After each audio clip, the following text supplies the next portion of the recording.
No ar, o 25º episódio do podcast Fatia do Futuro. Nesse programa, às vezes a gente conta historinha triste, às vezes a gente conta historinha feliz, a gente ouve muita história bacana dos convidados que vêm aqui. A gente fala de negócios, a gente fala de processos, a gente fala de gestão, a gente fala de consórcios, de vez em quando a gente fala de pizza também. Hoje a gente tem dois convidados muito bacanas, Gabriela, advogada, e o meu querido amigo Leonardo Taufer. Tenho um carinho muito grande por ti, Leonardo, e depois eu conto uma história muito bacana que me marcou bastante. Boa noite, Cris. Muito boa noite, Márcio. Bom dia, boa tarde, né? Não sei que horário eles vão estar nos assistindo, mas dois convidados de peso aqui, né? Não de peso só no modo de falar, né? Duas pessoas com um grande currículo e é muito bom, sejam bem-vindos. Que legal. Obrigado. A gente chega no 25º episódio. Normalmente a gente apresentava os nossos convidados, mas como eu acho que a gente não apresentava direito, a gente agora pede que os nossos convidados se apresentem. Uma breve apresentação. Quem é a Gabriela? Eu sou a Gabriela Colombelli Feroço, sou natural de Davi Canabarro, perto de Passo Fundo, uma cidadezinha bem pequenininha, nasci no interior, filha de agricultores. E com 14 anos eu tive a oportunidade de morar em São Paulo. Uau! Sabia que era a minha oportunidade de ir conhecer o mundo, então me agarrei a isso e fui. Morei por 10 anos em São Paulo e estou há 9 anos em Lajeado. Já me considero uma cidadã do Vale do Taquari. Uma lajeadense. Isso aí. Sou mãe da Juliana, de 8 anos, e da Marcela, de 5. 8 e 5. Muito bem. Seja bem-vinda. Leonardo. Boa noite, pessoal. É um prazer estar aqui com vocês, participando do podcast e ao teu lado também. Eu também tenho, a recíproca é verdadeira, Marcos. Tenho uma estima enorme por ti, enorme, assim, pessoalmente, acho que pelos momentos que a gente já passou, alguns deles profissionalmente juntos e acho que pela relação que a gente constituiu ao longo do tempo, né? Mas eu me chamo Leonardo Taufer, eu tenho 51 anos, eu estou em Lajeado há 14 anos já, sou natural de Caxias do Sul, família de italianos, tanto por parte de mãe quanto por parte de pai. Tenho uma irmã mais velha que mora em São Paulo, 1 ano mais velha. E me constituí aqui através da minha vinda para trabalhar no Grupo IMEC. E aqui fiquei, né? Casei aqui, tenho 2 filhos lindos e um que está completando hoje 28 dias, que é o Mateu. Uau. E o Pedro já está com 8, fazendo 9 agora em julho. Então, brevemente, essa é a minha apresentação. Que show. Cris, para a gente demonstrar o carinho que a gente tem pelos nossos convidados, a gente preparou um mimosinho para vocês, para ter uma recordação bacana do podcast. Muito obrigada. Com a foto. Olha que capricho. Que legal. Que legal. Obrigada. No início a gente tinha a minha foto e a do Cris nas xícaras, né? Mas a gente achou que ia ser muito pesado para todos os dias de manhã vocês estarem olhando para nós, então a gente resolveu colocar a foto de quem vem aqui. Então é uma forma da gente agradecer a vocês pelo carinho de estarem aqui. Muito obrigado. Então, na verdade a gente convidou 2 pessoas e chegando aqui a gente num bate-papo viu que os filhos são colegas, né? Pra te ver como esse mundão ali é pequeno. Começando por ti, assim, o Neto comentou que tu é filho de agricultores, né? Tu saiu muito cedo de casa. E como vem essa parte de estudar direito? Quando começou esse teu estudo? Foi em São Paulo? Tu te formou? Sim, eu me formei lá, eu fiz toda a minha graduação lá. E em São Paulo é um pouco diferente do que é aqui a faculdade. Aqui, tu estuda ali na Univates, enfim, tu faz as cadeiras, então tu pode se formar em 5, em 6, em 8, em 10 anos. São Paulo, a faculdade que eu estudei, tu fazia o bloco inteiro. Então, em 5 anos eu estava formada. Me formei lá, comecei a advogar lá. Sempre fui muito preocupada em estudar certinho, muito preocupada com a OAB desde o primeiro semestre. Acho que é o trauma de todo advogado, né? Será que eu vou passar na OAB ou não? E como eu fui para São Paulo muito cedo, aprendi a me virar muito cedo. Eu estava a 1.000 quilômetros de casa, então nada podia dar errado. Então eu sempre fui muito dedicada. Vamos lá, vamos estudar, vamos fazer certinho. Passei na primeira prova da OAB que eu fiz. Então logo fui efetivada no escritório que eu estava e sempre com muita dedicação. Tu foste sozinha ou foi com os pais? Meus pais ficaram aqui, a minha irmã estava morando lá, então eu tinha ela de apoio, assim. Mas meus pais e o resto da minha família estavam aqui. Muito bem. Leonardo, nós nos conhecemos, ou a gente conversou bastante na pizzaria, né? Uhum. Um dia eu te convidei para conhecer a pizzaria internamente. Não sei se tu lembra. E o que me marcou foi um gesto teu quando a gente estava, me lembro como se fosse hoje, ali na parte da sala dos fornos, onde eu comecei a te explicar um pouco melhor como era o processo e tu se agachou para falar comigo. Num gesto de respeito, num gesto de saber ou se colocar no mesmo nível das outras pessoas, mas não no sentido de ser inferior, mas no sentido de que tu deu para mim naquele momento uma experiência única que foi de não estar no meu lugar, mas conversar no mesmo nível como se não tivesse problema nenhum. Então eu guardo esse momento, né? No fato de tu ter te agachado para conversar comigo no mesmo nível, para mim, nossa, eu virei teu fã naquele momento. Então, esse momento para mim marcou muito. E fora depois conhecendo a tua história, o teu trabalho, na época na frente do Grupo IMEC, que eu acho que o Grupo IMEC ele é antes do Leonardo Taufer, ele é um grupo depois do Leonardo. Não menosprezando quem teve antes, que construiu a sua história, mas o Leonardo ele veio com uma visão diferente. Ele veio com uma visão de alguém que conheceu já o mundo, né, no sentido profissional. Tu trabalhou também no Walmart, se eu não me engano. Então, essa referência, essa deferência eu faço para ti. E queria que tu contasse um pouquinho também da tua trajetória profissional, né? Tu vê, me deixou emocionado aqui, Márcio, mas na verdade eu lembro desse episódio, assim, acho que isso vem muito da minha mãe, assim, sempre, assim, tratar todos da mesma forma, né, e a gente sempre se colocar no lugar do outro. Então eu não tenho dúvida que foi por causa disso, né, que era de fato, acho que para de fato a gente estar junto, né, e não demonstrar nenhum tipo de barreira, né, como inclusive eu não enxergo essas barreiras, né, são barreiras naturais da vida e cada um de nós convive com as suas, né? Mas fico feliz e a gente tem eu acho que uma troca bacana, né, Márcio, já há muito tempo. Na época a gente teve a oportunidade também de convidar o Márcio para fazer participação, a gente tinha uma série de atividades internas e nós convidamos em um determinado momento o Márcio para falar a respeito da experiência dele, né? E foi muito legal, foi muito bacana aquele dia. Então te agradeço por isso também até hoje. Mas a minha trajetória, na verdade, eu sou formado em administração de empresas. Eu fui muito cedo, não tão cedo quanto tu foste para São Paulo, mas eu fui com 16 anos para Porto Alegre. A minha família é de Caxias e eu fui estudar. Eu iniciei estudando engenharia elétrica e depois acabei fazendo um novo vestibular para administração de empresas. Eu cheguei a fazer teste vocacional na época, mas enfim, a administração ela veio quase que como uma alternativa mesmo, mais generalista, assim, porque eu não tinha uma visão clara assim, do que eu faria, né?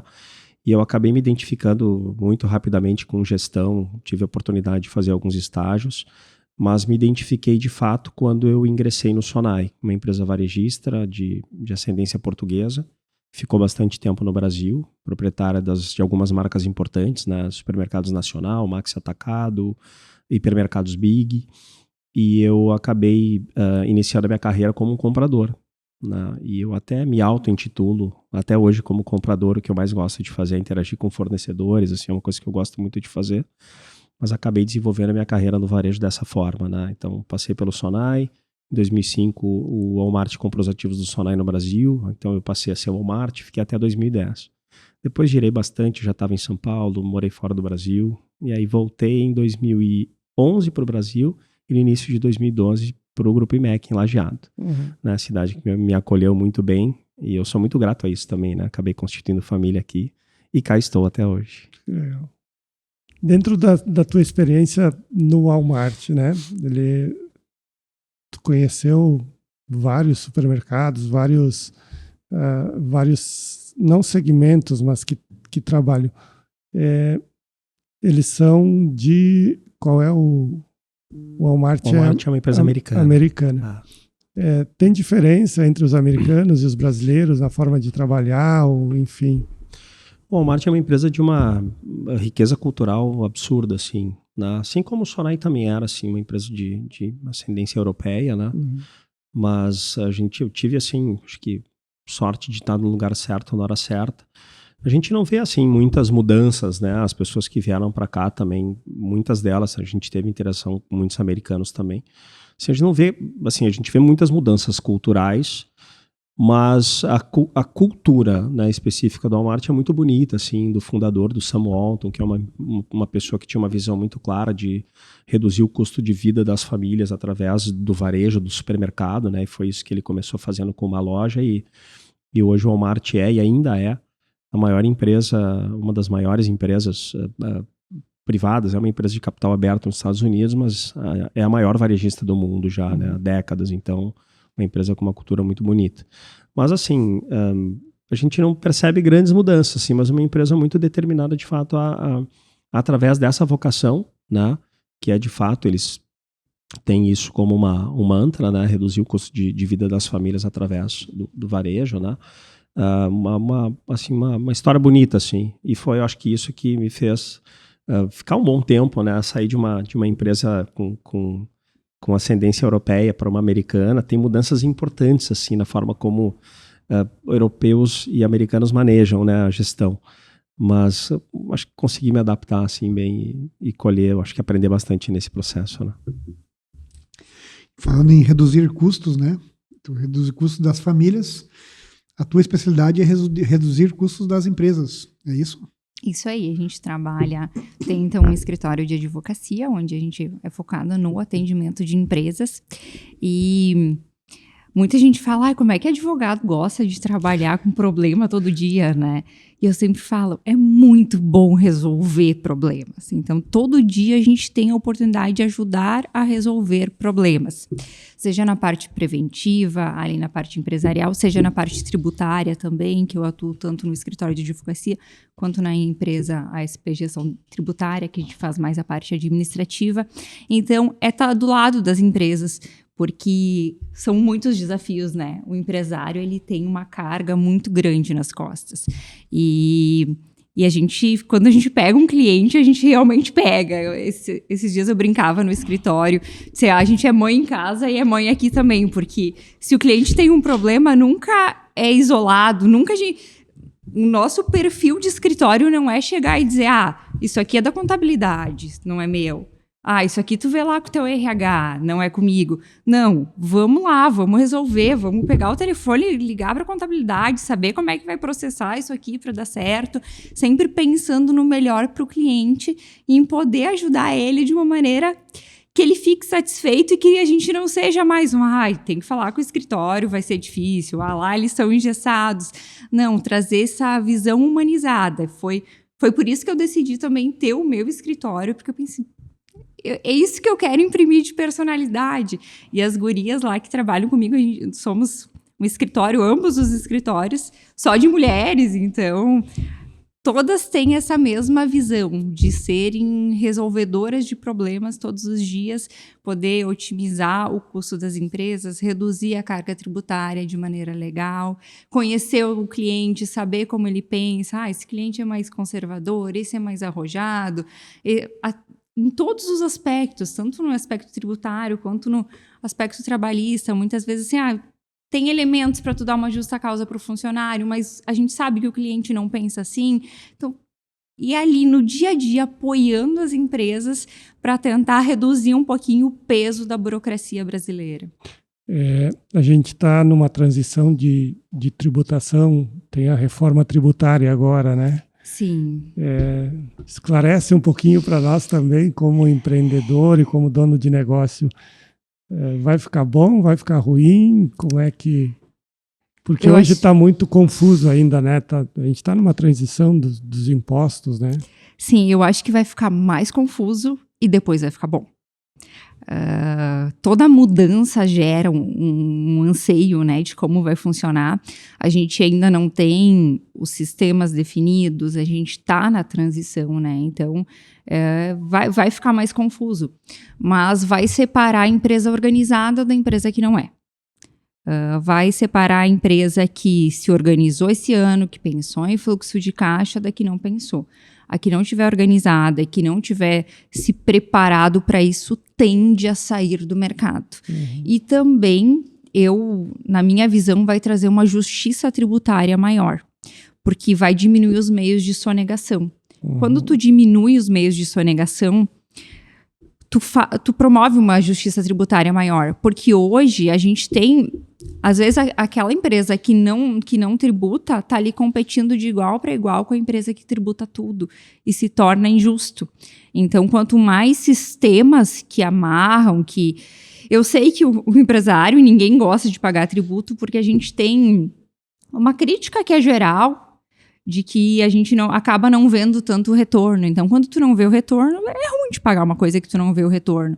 Mas também é ruim um ter que pagar e o outro não. Então, a reforma, ela vem com uma série de conceitos, assim, mas eu não gosto de ver a coisa nunca de maneira positiva. Eu acho que o que está posto, e é fazer desse limão uma limonada. A empresa mais organizada vai sair melhor. Então, vamos lá, vamos se organizar, vamos se preparar, porque vai ter toda uma mudança de sistema, tanto para o empresário quanto para as prefeituras.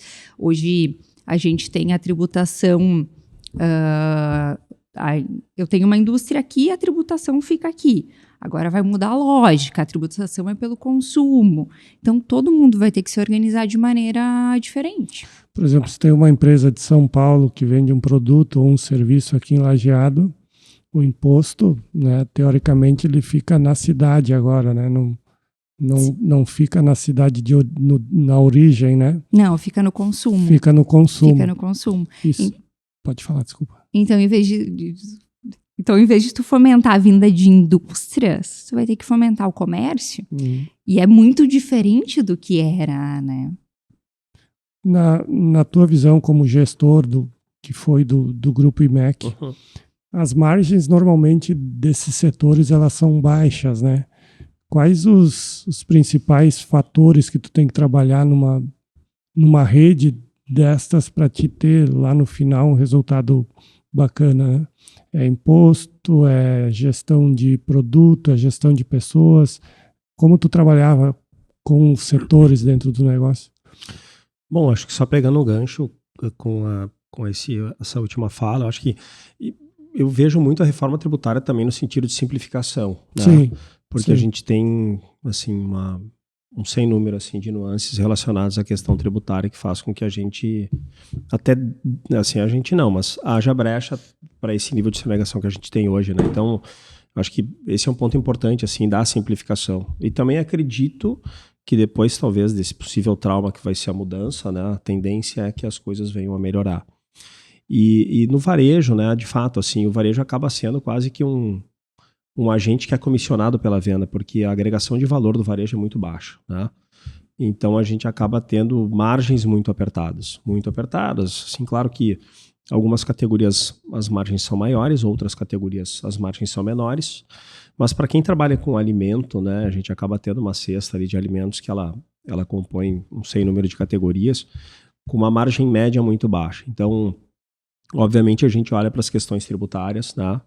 E a gente também se faz valer de advogados e tributaristas especialistas que também nos apoiam no sentido de entender se aquilo que a gente está fazendo é o certo a ser feito, né? E se há espaço para algum tipo de otimização. Mas vai muito assim no manejo operacional mesmo, né? Por um lado, claro que o objetivo sempre é fazer com que a gente consiga aumentar a participação de vendas de categorias que deixam mais margem. ao passo em que a gente está sempre olhando também para o benefício que isso gera para o cliente, né? Não adianta eu estar induzindo o cliente a comprar um produto que ele não quer, que aumenta a minha margem, mas isso não é algo que é sustentável, né? E fundamentalmente olhar para as despesas operacionais, né? O varejo ele é muito demandante de capital, quer dizer, o varejo alimentar especificamente, né? É um negócio que demanda muito capital em termos de investimento, né? De CAPEX, enfim, para que abra uma loja e também toda a montagem da loja, equipamentos, etc., casa de máquinas, câmaras frias, etc. Então, é um investimento muito grande, né? Muito grande para uma margem pequena. Então, o controle de fluxo de caixa é importantíssimo, né? A gente sempre tem a tônica, né? Que o caixa é rei. De fato, no varejo alimentar, essa é uma verdade que talvez seja uma das grandes verdades do varejo. O controle de caixa tem que ser algo muito importante, porque a gente tem, por um lado, né, quando a gente olha para o ciclo financeiro, a gente tem uma relação com a indústria, a gente tem uma forma de pactuar, a maneira como a gente paga o fornecedor, e a gente também tem, por outro lado, a maneira como a gente vende, né, o que a gente se destina a vender. Então, para conjugar esses fatores dentro de um ciclo financeiro razoável, com margens apertadas, não é algo tão simples assim. Então, fundamentalmente, o controle de despesas ele acaba sendo despesas e desperdícios também, né? Desperdícios internos relacionados a quebras de mercadoria e também, e muito importante, o controle de despesas, né? Tanto despesas de operação quanto as demais, né? Para que, de fato, imagina, a média no varejo transita de resultado na última linha entre 1,5% e 2%. Então, quem faz muito bem faz um pouco mais do que isso e boa parte faz abaixo disso, para a média de fato estar entre 1,5% e 2%. Então, a cada R$100, isso era um exercício bacana que a gente fazia sempre faço isso nas companhias que eu atuo, né? Quando eu tenho a oportunidade de falar com o público operacional, sempre pergunto, né? A cada R$100, quantos reais vocês acham que sobra na última linha, né? E as pessoas falam 20, 30, 50 reais, né? Na verdade, sobram 2, sobra 1, sobra 2, sobra 2,5. Então, a margem, de fato, é muito apertada.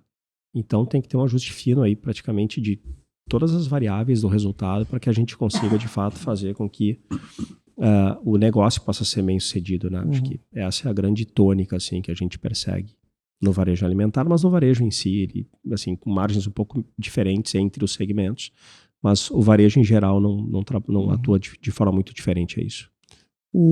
A gestão de pessoas, a gente vem numa transformação também, né, da mão de obra, né? Numa mudança também do que os jovens e do que vem agora nessa nova geração pensam sobre o trabalho, né?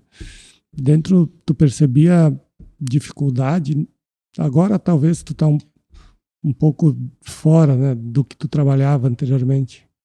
Márcio, na verdade, assim, até eu tô retornando a Lajeado, né, depois de uma passagem por São Paulo, também liderando uma organização lá. As situações eram muito parecidas aqui, relacionadas a turnover e absenteísmo, mas o que a gente percebe é, sim, uma mudança na força de trabalho, né? O que levou os nossos pais ao trabalho, o que nos levou ao trabalho, não é o que vai levar as pessoas das novas gerações ao trabalho, né? E eles têm essa opção. E, na verdade, quem está dando essa opção somos nós, pais, né? Então, as necessidades mudaram, né? Da própria saída dos adolescentes, né? Ou adultos já de casa, né? Isso é uma coisa que mudou bastante ao longo do tempo também.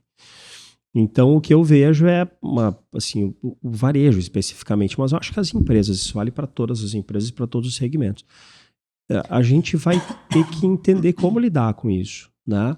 O que eu às vezes vejo, que eu sinto que é algo, de certa forma, preconceituoso, é que nos falta, às vezes, uma leitura mais clara, né, dessas novas gerações. Então, é mais fácil para a gente ir lá e colocar um rótulo, né? Poxa, mas os jovens de hoje não querem trabalhar. Não, mas eles estão sendo impactados por estímulos que nós não fomos impactados. Não tivemos. E nós não tivemos, né? E claro que a gente tem todas as camadas da população em termos de renda também que estão sendo influenciadas por isso.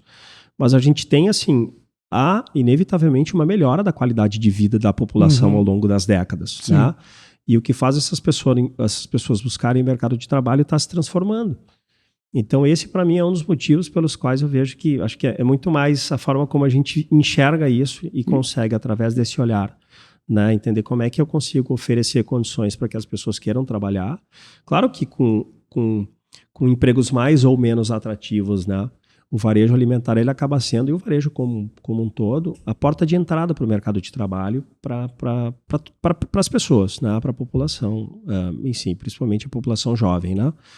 Mas isso é uma coisa que está se transformando. A gente já vê empresas varejistas buscando pessoas de terceira idade, assim, que são pessoas mais estáveis, já não tem mais aquela obrigação de ser o grande vetor financeiro da família. Então as pessoas já estão estabilizadas e voltam para o mercado de trabalho já com mais calma, com mais paciência para lidar com o público. Então tem muita coisa se transformando, e também tem o advento da tecnologia, né? Querendo ou não, a gente tem também, eu não tenho dúvida que o varejo vai se transformar muito nas próximas décadas, relacionando a mão de obra com a tecnologia. Né? Processos otimizados, processos autônomos. Então tem muita coisa para acontecer no varejo de fato, que vai fazer com que talvez essa barreira que a gente vê das novas gerações possa ser, acho que bem balanceada, né? Porque igual as pessoas em alguma coisa as pessoas vão colocar sua força de trabalho, né? Eu torço para que seja no varejo, né? O Léo falando agora me vem, né? Porque eu não tive essa oportunidade de trabalhar, mas meus amigos de infância, inclusive meu sócio trabalhou de ponta de caixa, né? Óbvio. Então, com 13, 14 anos, aqui em Lajada, o pessoal trabalhava no MEC ou no STR. E hoje, realmente, o que tu fala é o que está acontecendo. Eu tenho visto muito, assim, pessoas mais de idade, da terceira idade, voltando para o mercado de trabalho, uma forma também de né, se manter lúcido, manter ativo e estar fazendo alguma coisa. Então, assim, eles são talvez até mais prestativo do que os jovens de hoje em dia, né? Verdade. No mercado. Então tem sido muito assim. Uma pergunta, né, que isso também vale também por questão de leis hoje, né? Tu não pode mais botar uma criança, um filho de 14, 15 anos numa ponta de caixa.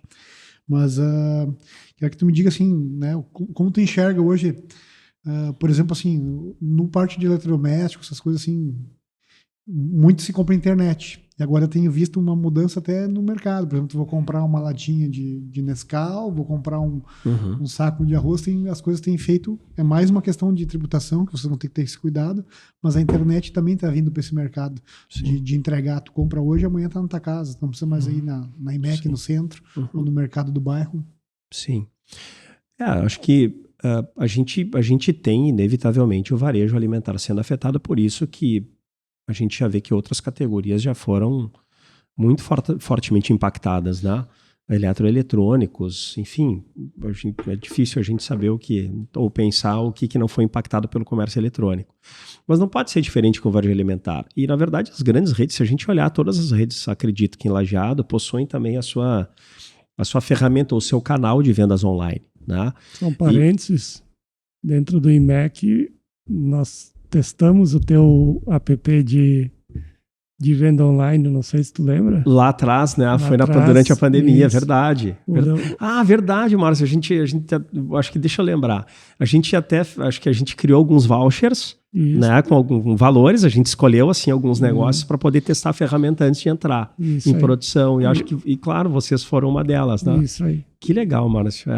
E ali foi uma necessidade extrema, assim. A gente tinha no plano estratégico a visão de entrar no canal de e-commerce. E a gente estava buscando qual seria a melhor janela para isso acontecer, porque também um negócio que demanda um relativo capital. E a gente tinha já o processo de expansão acontecendo nas lojas, né? E foi o momento certo, quer dizer, não o momento certo, mas era o momento necessário, né? De prover para as pessoas também que elas tivessem menos risco, né? Que as pessoas tivesse facilidade na compra. E é o que eu vejo que vai, assim, a gente vai ter que saber conviver, né? Com acho que o comércio transversal, né? Não é mais usual a gente pensar em supermercado para ir na loja, né? Hoje a gente entra na Amazon, no Mercado Livre, a gente consegue comprar alimentos lá também, uma série de outros portais, né? Então acho que é muito mais saber conviver entender como é que também a gente consegue se beneficiar disso, né? Porque a gente às vezes só olha sob a ótica do que a gente está perdendo com isso, né? Poxa, mas tem gente vendendo o produto que eu vendo num canal que eu não estou presente. Poxa, mas se eu puder ir para esse canal, inclusive com categorias que hoje eu também não tenho, isso abre um leque de opções enorme também para gerar novos negócios, né? Então, acho que tem que olhar as duas coisas. E se a gente não está lá, alguém vai estar, né? A gente vê o iFood hoje, né? Que é um app, né? E que vende praticamente desde alimento até farmácia, até bebidas, até eles começam a entrar agora como bancos ou como fintechs, né? É impressionante. Eu tive agora, Márcio, até março, eu fui CEO do Rodon Atacadista em São Paulo. E é impressionante a participação em vendas que o iFood tem. Na 99 estava entrando no mercado, mas é impressionante a penetração que o iFood tem em varejo alimentar. Food service, claro que é em pratos, em comidas prontas, né? Eles são muito grandes, mas no varejo alimentar é impressionante a participação. Em alguns negócios, olha, 10, 15, 20%. É muita coisa. E eu testo, por exemplo, há poucos dias atrás eu testei o iFood para trazer um remedinho lá na pizzaria, né? E funciona. Funciona super bem. É impressionante. Funciona o remédio ou o iFood? O remedinho que era para garganta. Funciona os dois, então. Funciona os dois. Gabi, deixa eu te fazer uma pergunta. Hoje uma empresa, né, que tudo bem, vai depender muito do faturamento, mas um percentual, assim, hoje contratando um escritório de advocacia para ajudar na tributação, para fazer entender mais, se organizar. Porque talvez, né, as pessoas daqui a pouco não se dão conta, né? Acham, não vou contratar um advogado porque não tem necessidade. Mas qual a importância, como tu vê essa situação de as empresas, assim, daqui a pouco pode deixar uma mensagem, dizer, né, nos procure, né? Porque tu vai melhorar nisso, esteja preparada para isso. Sim. Aquela máxima que prevenir é sempre melhor do que remediar, ela tá cada vez mais ativa, né? Então, às vezes tu procura um advogado depois que o problema já está instaurado, e aí é muito mais difícil, né? Então, o que a gente trabalha muito é isso, de fazer um trabalho preventivo e de já pensar o que pode acontecer, quais são as variáveis que podem acontecer. Então, vamos tentar prevenir, vamos tentar pôr num contrato, vamos melhorar a experiência do cliente, né? E essa geração, me parece, assim, até em relação a funcionários, ela vem diferente, né? Ela vem da experiência que tu promove. Se pensar na IMEC, eu estava ouvindo vocês falando aqui, eu lembrei que quando eu vim para Lajeado, e logo que teve isso de entregar em casa, e eu de fora, né, que eu pude comprar e ter a experiência de eu como bebê pequeno, chegando a mercadoria em casa, foi uma experiência que marcou meu coração, porque estava resolvendo um problema. Assim como quando eu tenho um tempo de ir ali na IMEC e olhar fruta por fruta, escolher o que eu vou levar para minha família, também é uma experiência. Então, tudo é experiência. E o jurídico, ele vem também nesse papel de, poxa, como é que eu posso ajudar as empresas a se prevenirem de não ter um problema trabalhista, se prevenirem em relação à carga tributária, não pagar imposto a mais do que deve pagar, recuperar o imposto que pagou a maior. Hoje a gente tem de litígio tributário, hoje o litígio tributário representa mais ou menos 75% do PIB. Então tem muita brecha. Tem muito o que fazer numa empresa, é um emaranhado de situações. A gente trabalha bastante com assessoria jurídica e essa assessoria nos permite estar muito próximo do cliente. Então, tudo que acontece ali a gente está tratando. Agora, nós temos a NR1, que vem aí muito forte e que as empresas precisam cuidar dos cuidados psicossociais com os seus funcionários, com a sua equipe. E isso tem muito a ver com o tanto de demandas que se tem no judiciário, se chega no judiciário, ou se chega a afastamento por depressão, por burnout, por ansiedade. Então, como que a gente vai cuidar para que esses problemas não aconteçam? A empresa, quando ela consegue gerar uma experiência de trabalho melhor para o funcionário, vai evitar que ele coloque atestado, vai evitar que ele peça demissão, então vai evitar que ele saia, vai evitar vários problemas. E o jurídico pode auxiliar nisso também. A gente pode trazer ferramentas para ali o pessoal do RH, para o diretor da empresa conseguir decidir melhor. Então, essa experiência também faz parte da nossa missão diária com os clientes. Sobre a NR1, tem muita empresa pequena, né, que está preocupada com isso, né? Puxa vida, vou ter que gastar mais um valor para fazer isso funcionar também. Dá uma palhinha para nós sobre a NR1, se tu tem já fez esse estudo ou não. Sim. Eu não gosto de usar a palavra gastar. Eu acho que Tá, a lei tá posta, a gente vai ter que se adaptar, então vamos fazer isso virar um investimento. Okay. Se a gente não tem saída, tem que fazer isso ser melhor para nossa empresa, né? Então, esse aumento de problemas que vai parar no afastamento do funcionário por depressão, por burnout, por ansiedade, e também vai parar no judiciário. A ponta final que estoura é no judiciário.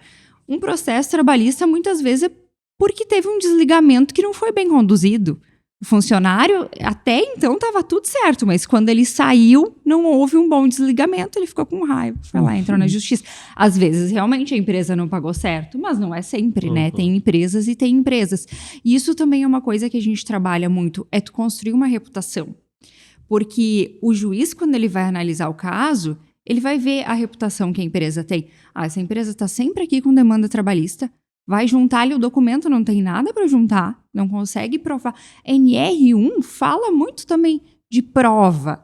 Tá, eu fiz um processo ali bem conduzido, meu funcionário estava com depressão, mas eu ali instruí direitinho, eu registrei feedback, eu me preocupei com ele, eu descobri que veio de casa, que não era um problema daqui, ele estava passando por um divórcio, ele estava passando por alguma situação em casa. Tá, mas será que eu, como empresa, não posso ajudar? E se eu ajudar ele, será que ele não vai trabalhar melhor e ainda vai me trazer resultados? Então, esse olhar integrativo não é só uma burocracia. Às vezes a gente tem o direito e as questões legais como, isso é só uma burocracia. Não é, gente. Isso bem feitinho, ele dá muito resultado lá na ponta. De certa forma, ela vem como uma resposta do que está acontecendo. Exato. Os dados do Ministério do Trabalho são bem relevantes quanto a isso. A lei, ela sempre se movimenta depois que tem muito caso concreto. Sim. Quando a gente fala de tributário, a gente fala de um litígio tributário que representa 75% do PIB. Vai ter que vir uma reforma, não tem saída, alguma coisa vai ter que acontecer. Se a gente fala num número alarmante de aumento, de afastamento por doenças psicossociais, afastamento do trabalho, vai ter que vir uma NR. E sim, o governo ele repassa a responsabilidade para o empresário, é um fato. Mas a gente tem que usar dessas ferramentas para fortalecer a empresa. Então, se tem um aumento de muita depressão, de muita ansiedade, como é que a gente vai fazer para fortalecer os nossos colaboradores? Mas às vezes não vai ter o que fazer, tu vai ter que desligar o funcionário, mas como é que tu vai fazer isso de uma maneira que não prejudique o problema? Não aumente o problema. Não aumente o problema. A gente sabe que isso, né, essas leis novas, tudo que estão se criando, que nem agora o 6x1 colocação ali, que nem vocês que vêm de uma gestão com muitos mercados, e o pessoal tem que trabalhar no domingo, né? Porque às vezes, eu não quero trabalhar no sábado, domingo, que eu quero descansar, né? Mas alguém está lá trabalhando, vai ter que mudar mais pessoas. Se já está difícil no 6x1, agora tem essa dificuldade para mercados, né? Que tu vê, às vezes tu vai no mercado, tem 10 caixas lá, mas só tem 2 ou 3 operando. Aí tu demora na fila, tu fica chateado. Como tu enxerga isso aí na tua parte de gestão? Assim, o varejo alimentar está discutindo. O varejo em si, né? Eu acabo inclinado mais para o varejo alimentar, que é o segmento que eu atuo já há bastante tempo. Mas, assim, o varejo tem discutido muito isso, né? A gente já tem, inclusive, algumas redes que têm feito pilotos com a flexibilização antes da entrada da lei, né? É muito relativo, assim, acho que é muito a forma como a gente avalia. Assim, os testes recentes que a gente fez nessa companhia que eu estava presente é que sim, a gente teria uma pressão, né, por custos, caso a gente fizesse efetivamente a virada de acordo com o que a lei determina ou irá determinar, né? Mas ao mesmo tempo, o que a gente também percebeu, acho que tem um efeito colateral positivo disso, a gente acaba tendo um benefício, né, que é, de fato, dar a oportunidade ao colaborador para que ele descanse mais tempo do que hoje ele tem direito, né, por lei. Por outro lado, a gente também tem a flexibilização do mercado, né, com terceirizados. Então, o mercado de trabalho também está se transformando.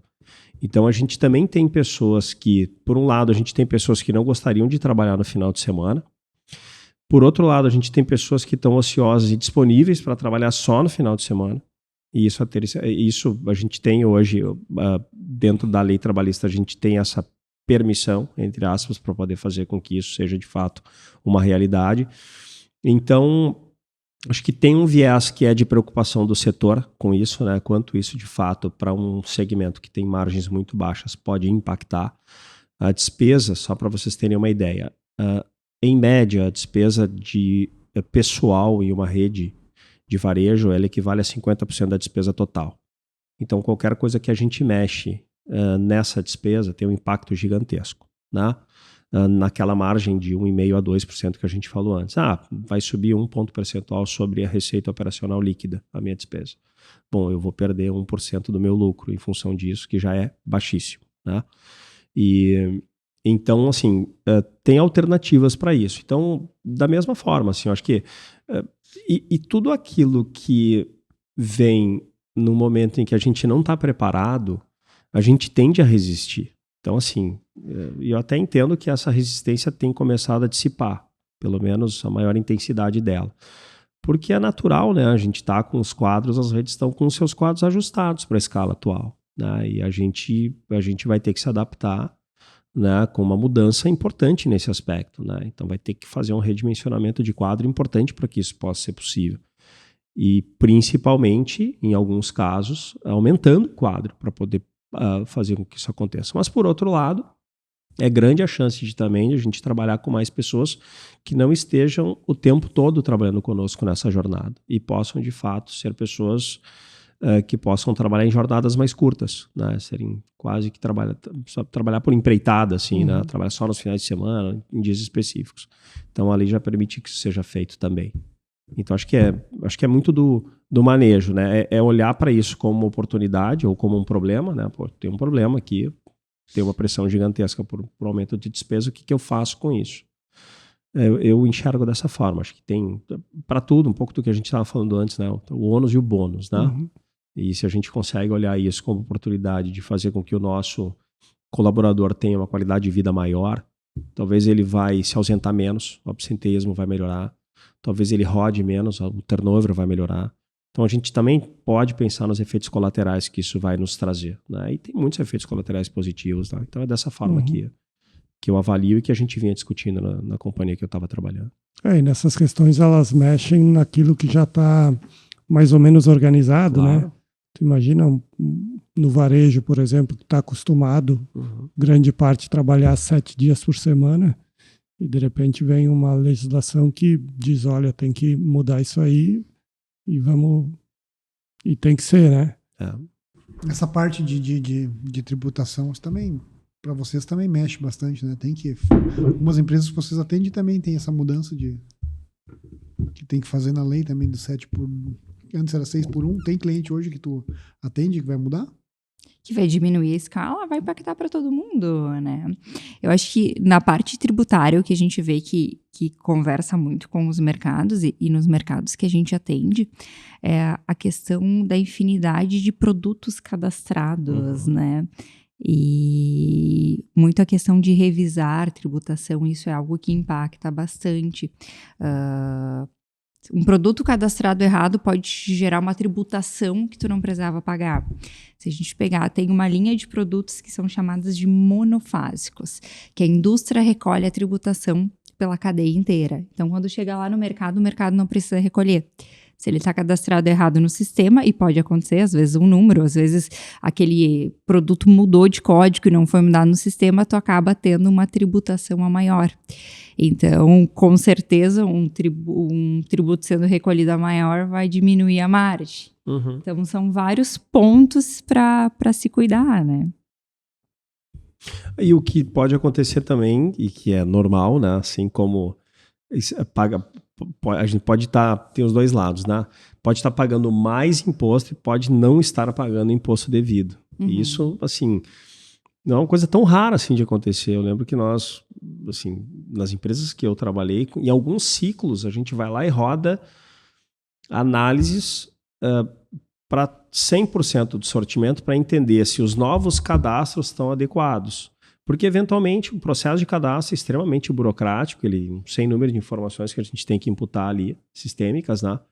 Então, para a gente, às vezes, fazer algo sem querer é muito simples, assim, né? Relativamente frequente.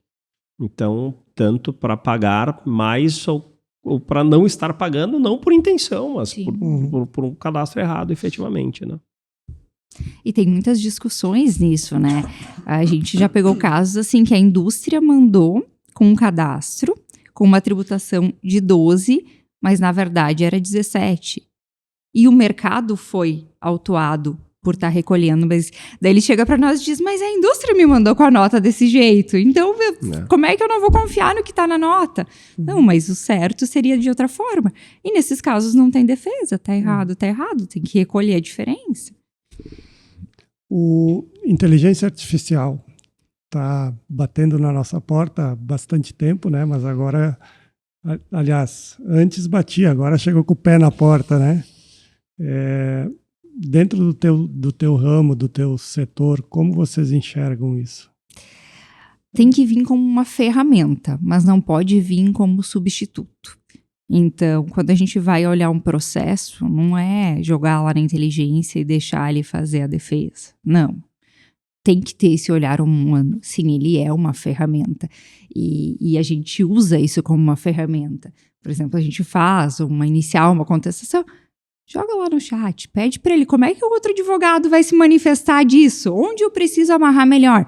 Mas como uma ferramenta, não deixar isso como, às vezes, colocar uma pessoa que não está preparada para atuar num processo, deixar ele confiar no chat que vem, que inventa jurisprudência, às vezes que nem existiu, e não olhar para isso. Então, eu enxergo a inteligência como uma ferramenta, mas olho com cautela. Não acho que a gente pode, assim, agora vamos confiar nisso e tá tudo certo. No setor de vocês tem um certo receio de que a inteligência possa, entre aspas, tirar o trabalho por ela ser uma ferramenta que tem todo o conhecimento da rede que está jogado na rede, enfim, na rede que eu digo de internet, enfim, todas as informações que todos colocam nas redes. O pessoal tem esse receio ou ainda é de boa? Eu não vejo esse receio, porque, assim, eu acho que a gente tem muito processo e os processos são muito demorados. Esse acho que a maior agonia de todo advogado é ver o quanto demora para um processo finalizar. Então, se a inteligência vier e conseguir fazer com que as peças sejam analisadas mais rápido, isso vai melhorar para o nosso setor. Mas não acho que ela vai substituir. Porque um cliente, quando ele senta na nossa frente, ele não quer saber a legislação. Ele quer que tu escute o problema dele e tenha uma solução, que não é frio e nunca vai ser. Então, eu não acho que ele vai vir para substituir. Eu acho que vai vir que está aí para apoiar. Ajudar, na verdade, a inteligência, base de tributação, de cálculos, também tem algumas coisas que vai poder facilitar, né? Vai adiantar a vida de um advogado, mas eu acho que também o estudo do advogado e saber onde defender, onde é o ponto, vai ser fundamental. Também penso assim. E tu, homem, velho? Como tu enxerga? Não, só cabeça branca, mas um guri ainda.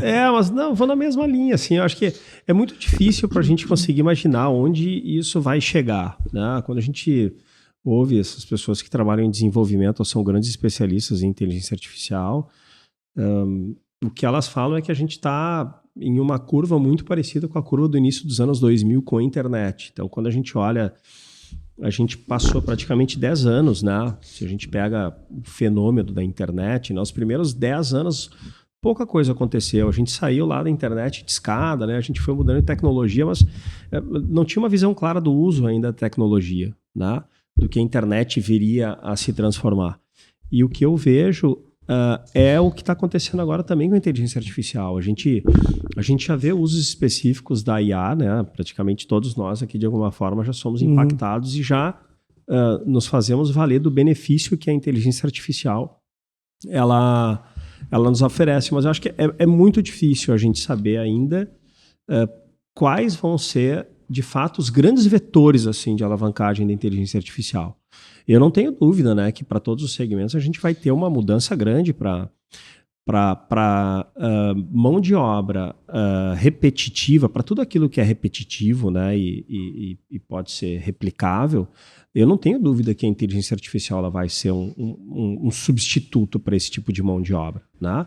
aquela coisa automática, né? A gente já tem, por exemplo, sistemas em várias áreas, né? A gente já tem na contabilidade, as empresas as recentes que eu trabalhei, todas elas, a gente já tinha lá robôs trabalhando em toda a parte automática do processo ali, fazendo aperfeiçoamento, inclusive para entender o que ainda não está sendo visto e o que não está sendo pego pela tecnologia, de que forma que a gente consegue dar os próximos passos. Quando a gente olha, por exemplo, o entendimento do consumidor, né? Que a gente fala usualmente de CRM, tem tecnologias fantásticas assim hoje com tratamento de inteligência artificial para entender, assim, aumentar o nível de previsibilidade do consumo. Então, hoje eu acho que o grande benefício da inteligência artificial também está na capacidade de processamento de dados que a gente tem, que acho que a gente tem uma velocidade no tratamento de dados e a disposição dos dados hoje, ao qual a gente nunca viveu também. Então, a forma como a gente interpreta isso e cria soluções para que isso possa ser monetizado, né, é muito grande. Então, mas não tenho dúvida, sim, que a interação humana para muita coisa, né, para uma série de profissões, ela vai continuar sendo determinante, inclusive para as que são repetitivas, né? A gente vai ter a interação humana como um fator primordial, né? Afinal de contas, somos nós, os seres humanos, os idealizadores desse processo, né?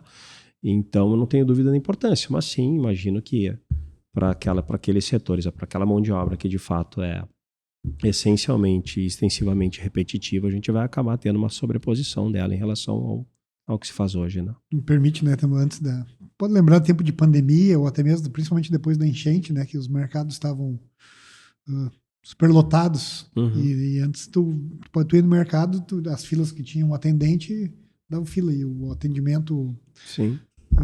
Que tu mesmo se atende, né? Autoatendimento. Obrigado. O pessoal não tinha um pouco de receio de passar, assim, mais os jovens, né? Pessoas um pouco mais jovens, abaixo dos 30, talvez abaixo dos 40. E hoje tu já vê pessoas um pouco mais de idade, já está se... Claro. Então, isso é uma parte que também vem para ajudar, né? Também, claro. Falando antes daquela escala, daqui a pouco vai ter mais balcão de autoatendimento. Sim. E assim por diante. E é uma coisa muito... É uma ruptura muito grande, né? Se a gente pensar, por exemplo... Os meus pais, né, meu pai faleceu já há bastante tempo, quase 20 anos, mas a minha mãe e o meu pai, eles não tinham luz em casa na década de 50, 60, 70. Eu também. Então não tinha luz, né? Então eles saíram em uma geração de não ter luz em casa para fazer uma videochamada, Tu ligar para o teu neto lá e tu tá enxergando ele, é uma coisa inconcebível pensar décadas atrás. Então tem um avanço tecnológico como a gente nunca viveu, por isso que é muito difícil, né? As pessoas que fazem previsão, eu não tento fazer isso, né? Mas fazer previsão para o futuro é algo bastante desafiador nos dias atuais, né? Quando eu fui para São Paulo, eu lembro que eu ligava para minha mãe só nos domingos, porque no domingo eu acho que era um pouco mais barato. Muito caro. Então, pensa, hoje, depois veio a TIM, que tu fazia a chamada e podia ficar o tempo que fosse, né? Tu pagava só o valor da chamada. Então, um monte de coisa foi mudando. Tava o cartão, né? O cartão que tinha os créditos e ia caindo as ligações. Central telefônica, né? Fichinha. Quando eu era moleque, quando eu era menino, centrais telefônicas, a gente ia na central telefônica fazer ligações, né? A minha geração dava toque, porque até 3 segundos não cobrava, né? Então tu dava toque para os outros. E a tua parte de famílias, né? Vem da Caxias do Sul, daqui a pouco produzir vinho e uvas lá. E teus pais que eram agricultores, o que eles faziam lá? Eu sou de família 100% gringa também, me criei com meu pai, plantava a uva para fazer o vinho, para fazer o suco de uva. E até hoje, assim, eles continuam... Hoje eles moram em Teutônia, né? O ano passado eu consegui convencê-los a sair de Davi, vir para cá, vir para mais perto. Mas meus pais sempre focaram em produzir praticamente tudo que eles consomem, assim. Plantam arroz, plantam feijão, plantam batata, todos os insumos, assim. Então, eu fui sempre criada numa geração, numa família em que a gente dava muito valor para as coisas que vêm da terra. E isso a gente aprende também a reduzir a ansiedade, né? Porque tu quer comer uma laranja, tem que esperar ela dar flor, tem que esperar ela ser pequena, ela ir crescendo. E acho que isso também é um desafio para os nossos filhos, né? Porque eu com 2 meninas é muito fácil tu dar um celular. É muito rápido, tá tudo ali um clique. Mas ensinar de onde as coisas vêm, né? Isso meus pais fizeram muito bem, de ensinar o valor das coisas, de ensinar o respeito, porque a terra também nos ensina a respeitar, né? Respeitar o tempo, respeitar o processo. E gosto bastante da história do interior e tenho muito respeito por isso. Fala um pouquinho das tuas filhas. São 2 preciosas. A Juliana, muito pra frente, assim, uma guria muito ligada no 220. E isso é muito legal também de ter 2 filhas, porque a gente começa a ver a personalidade, né? Mesmo a criação e cada uma com a sua personalidade, né? Um perfil já meio empreendedor. Esses dias nós estávamos fazendo hambúrguer em casa e ela me olhou e disse: mãe, nós podíamos abrir uma hamburgueria? Eu disse: filha, como é que ia funcionar? Não, já vou criar uma marca, porque eu sei que tem que registrar marca.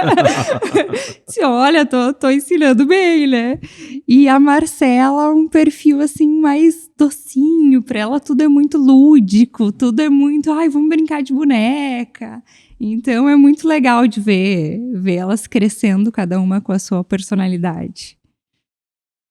Bom, e antes de nós, daqui a pouco nós já estamos quase indo para o final. Onde é que é o teu escritório? Onde é que o pessoal pode te encontrar? Sim, fica ali no prédio 300 da Lial. Então, no 11º andar, na sala 1102, fica a Sharing e Perosso, Gestão Tributária, uma empresa de consultoria tributária. E no 15º, sala 1506, fica o escritório de advocacia, Colombelli Perosso Advocacia. É só subir 4 andares, isso? É só subir um pouquinho. Falando em local, né, uma coisa eu não poderia te deixar de te parabenizar o tempo que tu teve na IMEC, assim, como tu vê, assim, antigamente tu ia pro mercado, era aqueles corredor curto, os carrinhos se batendo, e tu vê, assim, acredito que tu deva também ser uma das mentes que fez isso, né, que fez uns mercados mais bonitos, uns mercados mais abertos, espaçoso. Tá?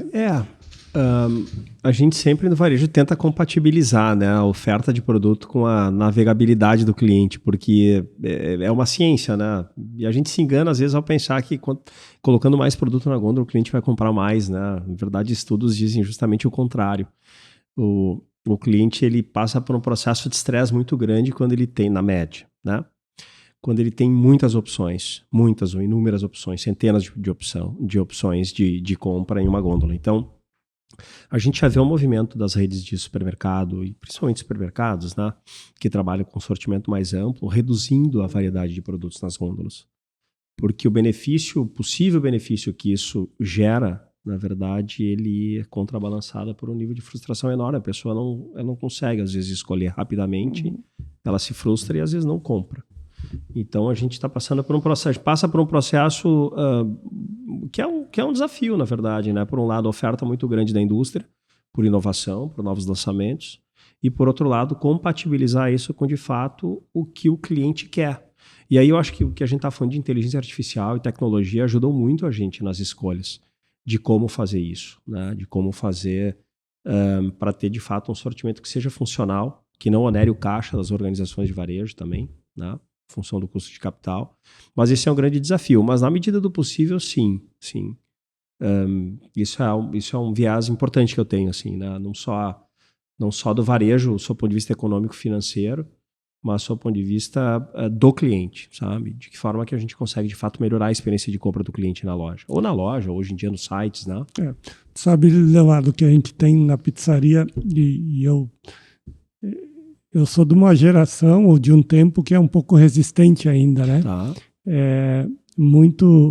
E o meu negócio, enfim, ele foi montado em cima da minha percepção, né? Mas eu preciso estar evoluindo e estar mudando. Hoje o meu cardápio está com mais de 90 sabores de pizzas. E eu vejo que isso começa a se tornar um problema, porque o cliente, quando ele vai lá no cardápio, ele tem muita dúvida em qual escolher, ou tem muita opção em escolher. Claro. Né? Porque tem a banana com canela, tem a banana com gemada, tem a banana com Nutella agora, né? E aí o cliente fica aí, tem a calabresa a mais, tem a basca que tem calabresa, tem a outra que tem calabresa junto. Então, eu tô nessa vibe agora de começar a mudar também para aquilo que realmente uma percepção de mercado não individual do Márcio, de dono do negócio, né? E quando tu falou aí que na gôndola não adianta ter muito produto porque confunde, estressa, isso eu vejo também no meu negócio agora. E eu passo por essa... Eu tô nessa transição também de geração, né? No meu tempo também não tinha energia elétrica em casa, não tinha água encanada. E aí eu passo por uma mudança de sair do interior, de vir para a cidade, e daí não se acostumar com aquilo que tinha na cidade, das vezes a gente se sentia inferior também, e aí de repente era muito analógico, era a ficha do telefone lá no orelhão, e de repente vem o celular, e de repente vem a internet, e de repente vem a inteligência artificial, e como a gente precisa estar sempre evoluindo. E aquilo que tu tinha como conceito, talvez antes de negócio, ele precisa mudar, ele precisa se adaptar, o marketing precisa mudar, né? As pessoas mudam. Esse eu acho que é o desafio de todos nós, né? Como é que a gente consegue continuar sendo relevante naquilo que a gente faz, né? Isso. Não tendo a certeza que aquilo que nos trouxe até aqui vai nos levar a continuar sendo relevantes no futuro. E aquela educação que a gente teve dos nossos pais, ela não é a mesma para os nossos filhos agora. A gente pode utilizar como conceito ter os mesmos valores, mas a forma como a gente precisa interagir com os nossos filhos, ela é diferente. Muito diferente. Muito diferente. O acesso à informação é gigantesco, né? Comentaste agora, tem um novo filho, né? Hoje, quando a gente está gravando, né? Ele está com 28 dias. 28 dias. Né? Possivelmente tu vai conviver ou vai estar com ele de uma forma diferente como tu teve com o teu primeiro filho, né? Sem dúvida. O Pedro tem 8, faz 9 agora em julho. E o Mateus está com 28 dias, nasceu no dia 25 de maio. E vai mudar, eu não tenho dúvida que vai mudar, né? E uma coisa bacana assim que está acontecendo, o Pedro, meu filho mais velho, queria muito um irmão. E o carinho que ele está demonstrando agora com o Mateus é uma coisa impressionante, assim, porque acho que na cabecinha do Pedro, né, com 8 anos, né, talvez ter o irmão é para brincar, né, para jogar bola, porque ele que mais falava pra gente. Mas assim, ele tá realizando isso agora, né? E a gente tá surpreso assim a forma como ele tá recebendo, porque querendo ou não, isso foi uma barreira importante assim que eu e a minha esposa conversamos também, que as coisas iriam mudar, né? A gente tinha até ter o segundo filho e como ele já era grandinho, né? Nós éramos em 13, então assim, a atenção que a gente dava para ele era praticamente integral. Né? A gente tem agora a gente tem uma atenção dividida que não está no 50-50. Provavelmente 80-20 para o Mateus que está nascendo, porque a criança é muito da mãe do início, né? Amamentação, enfim, tem uma série de rotinas ali fisiológicas, biológicas que estão vinculadas à mãe, né? Mas ao pai também a gente tenta fazer tudo o que pode para atenuar esses impactos, mas o primeiro filho acaba sendo impactado em termos de atenção, né? Demais. E aí a resposta assim, é uma coisa intuitiva, né? Assim, a gente está muito feliz assim, a forma como ele tá interagindo com o humano, assim, a forma como a gente vê o próprio desenvolvimento dele, né, no irmão. Então é uma experiência bacana que a gente está tendo e enfim, tá muito bonito. Os olhos chegam a brilhar, né? De emoção. Como é bonito ver quando os pais falam dos filhos, né? Deixa eu te fazer uma pergunta só antes de nós ir para o final, né? Hoje, a tua função hoje, tu vem administrando vários grandes mercados, praticamente, e atacadistas. Hoje tu presta uma consultoria, certo? Eu, na verdade, foi de uma forma relativamente natural, né? Quando eu saí do grupo IMEC no final de 2022, eu acabei sendo contatado por um proprietário de uma rede de supermercados aqui no Sul, no Rio Grande do Sul. e precisava de uma ajuda, né, para um processo interno que ele não estava conseguindo resolver, e eu acabei apoiando ele, né? Imaginei que esse projeto seria um projeto de mentoria, acabou se transformando num projeto de consultoria. Então o meu apoio foi consultivo para ele, e as coisas acabaram dando certo, e ele acabou me indicando para outro cliente, que me indicou para outro cliente, então as coisas acabaram acontecendo, e assim, meados de 2023, eu acabei abrindo uma empresa, eu me constituí como uma consultoria, e é o que eu fazia até o ano passado, quando eu acabei aceitando o desafio de liderar uma empresa em São Paulo, né? Mas a consultoria continua ativa, assim, tem muita gente muito boa que trabalha comigo em redes de supermercado, e das mais diversas especialidades. Tem uma pessoa fantástica na área financeira, tem uma pessoa fantástica na área comercial e operações, tem uma pessoa fantástica em recursos humanos. Então, a gente acabou criando assim o que era uma consultoria muito focada na área comercial e operações, ela acabou derivando para uma consultoria bastante mais ampla em termos de portfólio, né? E a gente olha praticamente, a gente tem soluções de A a Z para a rede de supermercado, né? Desde de possíveis aquisições ou redes que querem se organizar melhor em termos operacionais ou comerciais, ou uma empresa que está alavancada e ela quer fazer um equacionamento diferente da sua dívida. Enfim, a gente tem essa expertise para poder fazer isso. Mas hoje faz com porte de empresa grande? Não, na verdade eu tenho clientes grandes, atendi clientes grandes assim agora nos últimos anos, mas a gente está focado em clientes até 500 milhões de reais. Assim, 500 milhões de reais parece muito dinheiro, gente, mas para uma empresa varejista, que ela praticamente agrega muito pouco, né? Valor, de fato, a transformação do varejo é muito pequena. A gente compra os produtos na mesma embalagem e revende eles, né? O varejo praticamente é comissionado pelo que vende, né? A gente está numa camada quando a gente olha em termos de porte, né? Só para fazer uma correlação, né? A empresa que eu liderava em São Paulo iria faturar 3,5 bilhões de reais esse ano. E é uma empresa média, assim, para São Paulo. Média. Então, 500 milhões de reais pega uma faixa de pequenas e médias empresas. E é esse o nicho que a gente atende na consultoria.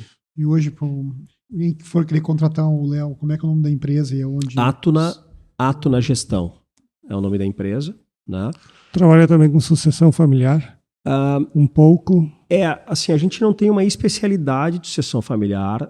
A gente tem know-how em empresas de gestão familiar, né? Eu acabei, pela oportunidade aqui no IMEC também, nessa empresa que eu liderei em São Paulo, são empresas familiares, a gente acaba desenvolvendo nuances para poder tocar empresas dessa natureza, porque são empresas muito diferentes, né? A forma como o sócio ou o proprietário pensa é muito diferente como uma multinacional pensa.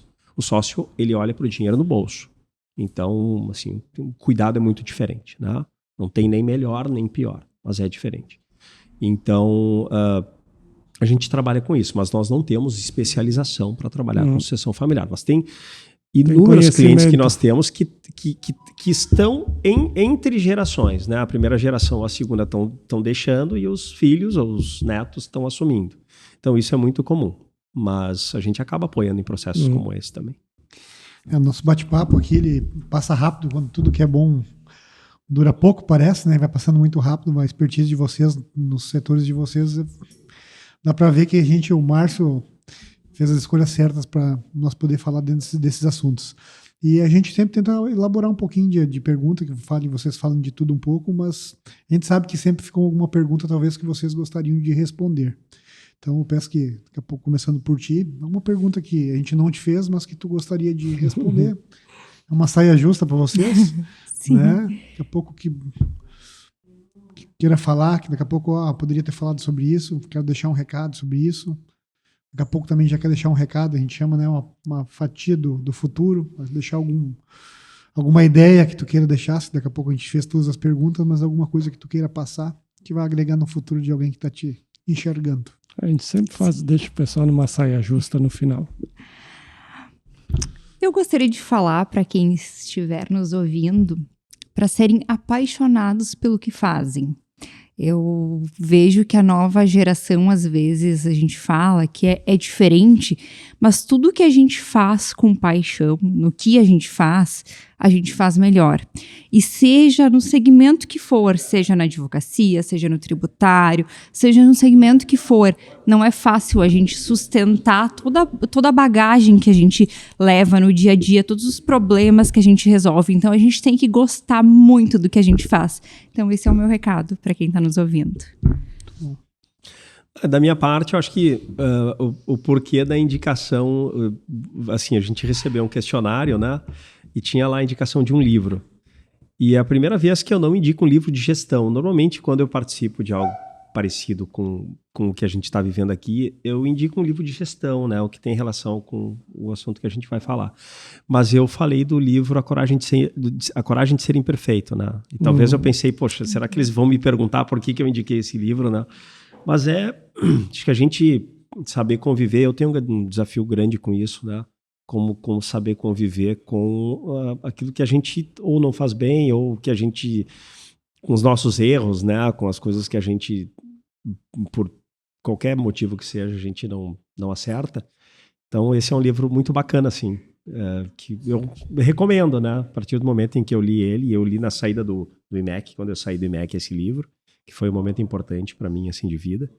E bacana, assim. E aí eu falaria sobre ele, se fosse perguntado. A coragem de ser imperfeito. Imperfeito. Como conviver melhor, assim, com as coisas que a gente, enfim, com as nossas imperfeições, né? Como conviver ou como aceitar as nossas imperfeições. E o teu livro? Como Evitar Preocupações e Começar a Viver. Um livro de Dale Carnegie. Para mim foi um divisor de águas, né? Eu sempre fui muito preocupada com tudo. E depois que a gente aprende a máxima de o que de pior pode acontecer, se preparar para esse cenário e fazer ele não acontecer, eu acho que a vida começa a ser diferente, porque às vezes a gente cria um problema muito grande na nossa cabeça que ele nem existe na prática. Então, esse livro, para mim, foi um divisor de águas. Com essas duas dicas de leitura, a gente encerra o 25º episódio do podcast Fatia do Futuro. Muito obrigado, Cris Quadri, pela tua sempre elegante participação. Gabriela, muito obrigado. Foi uma alegria te receber aqui. Leonardo, da mesma forma. Acho que fez o programa ficar muito maior do que a gente imagina que ele seja, né? Verdade, os dois, né? Muito bom poder ouvir vocês. Muito obrigada pelo convite. Foi uma satisfação enorme estar aqui com vocês. Obrigada de verdade, Leonardo, por conhecer a tua história. Muito. E saber que estamos próximos, né, com os nossos filhos na escola. Exatamente. Honrada pelo convite. Muito obrigada. Da mesma forma. Prazer estar com vocês, gente. Obrigado. Tchau.